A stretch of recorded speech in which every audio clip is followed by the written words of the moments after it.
Hello, traders. FX Pip Collector here. Today is Wednesday, October 15th, and this is my PM recap for the Euro US dollar, and we're on the 1 hour time frame.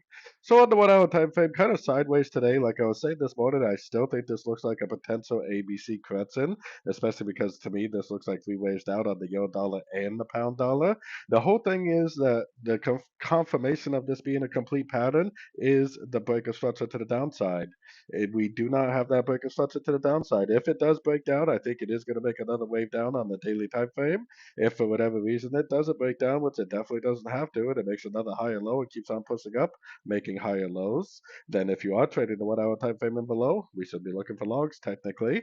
If it does break structure to the downside, that's the confirmation we need to say that this really is the end of an ABC pullback and likely the beginning of another impulsive five-way pattern down.